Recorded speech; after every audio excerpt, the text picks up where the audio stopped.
اللهم صل على سيدنا محمد يا رب صل وسلم دائما أبدا على حبيبي. ایک دفعہ میں نے بیان میں یہ کہہ دیا کہ تہجد کی نماز جماعت کے ساتھ جو اتنی بڑی بڑی جماعتیں ہوتی ہیں جائز نہیں ہیں.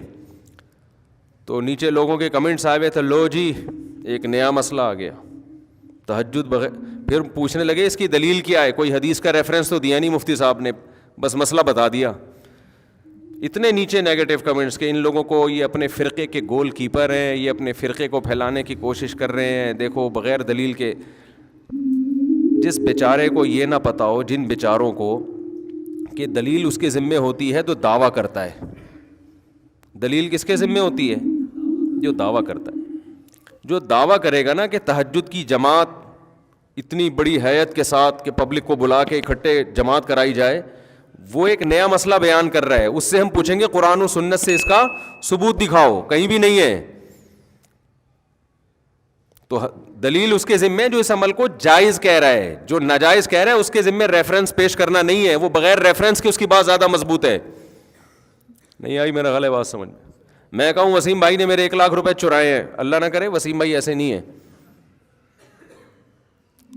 وسیم بھائی کہہ رہے ہیں میں نے کوئی نہیں لیے, کورٹ میں کیس گیا, میں کہہ رہا ہوں وسیم نے لیے ہیں. عدالت, وسیم کہہ رہے ہیں میں نے نہیں لیے. عدالت مجھ سے کہتی ہے گواہ پیش کرو, دلیل دو, اس نے لیے ہیں. میں کہتا ہوں دلیل یہ دے گا کہ اس نے نہیں لیے ہیں. بولو نا کیا ہو گیا؟ یہ کوئی عقل مندی کی بات ہوگی؟ میں بولوں گا کہ اس نے لیے ہیں, وہ کہے گا میں نے نہیں لیے. عدالت کہتی ہے مجھے کہ گواہ پیش کرو کہ اس نے چوری کی ہیں, تمہیں کوئی کیمرہ دکھاؤ, کوئی دلیل دو.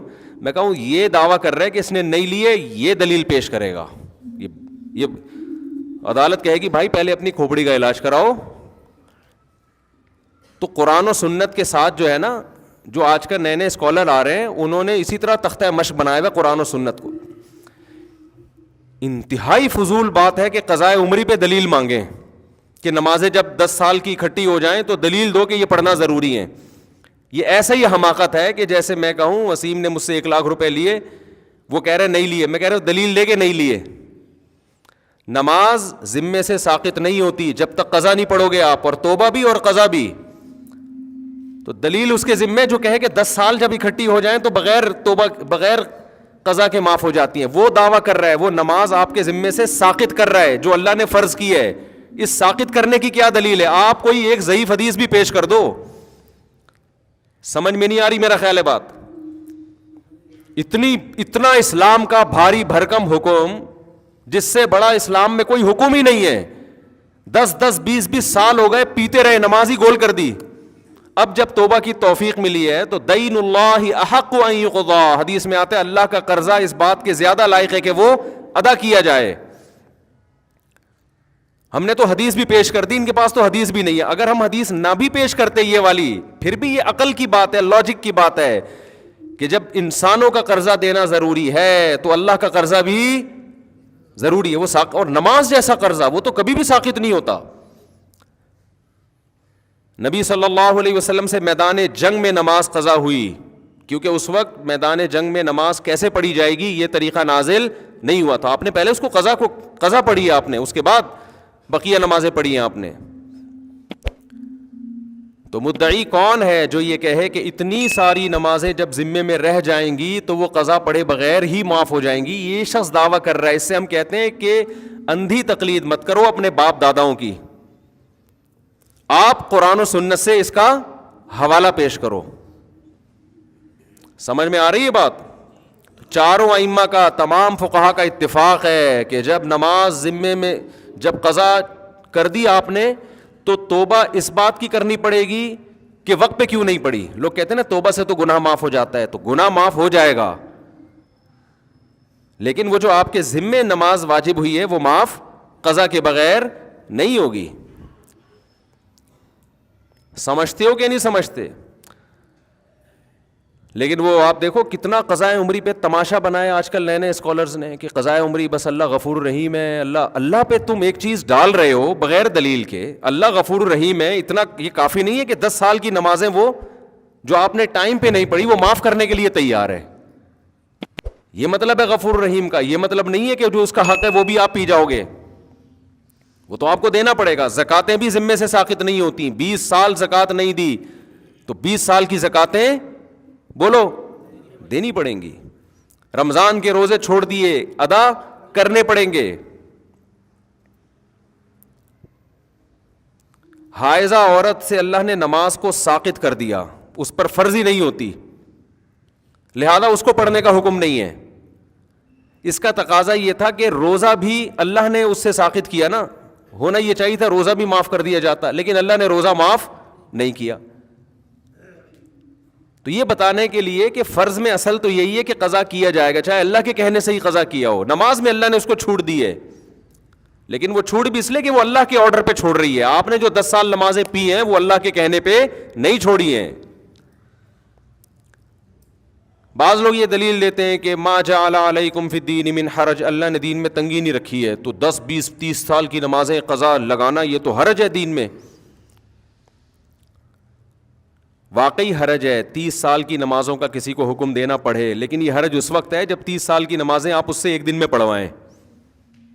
جب آپ 30 سال کی نمازوں کے لیے 30 سال کا ٹائم دے رہے ہیں اس کو, یا 10 سال کا ٹائم دے رہے ہیں, پھر تھوڑی حرج ہے.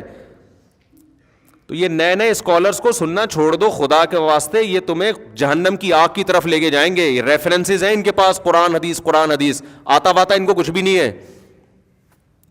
میں جو اتنا چیختا ہوں نا مجتہدین کو فالو کرو, ابو حنیفہ, مالک, شافعی, احمد بن حنبل, یہ اس لیے کہ تم ان لوگوں سے بچو, اپنے فرقے کے گول کیپر کے طور پہ نہیں.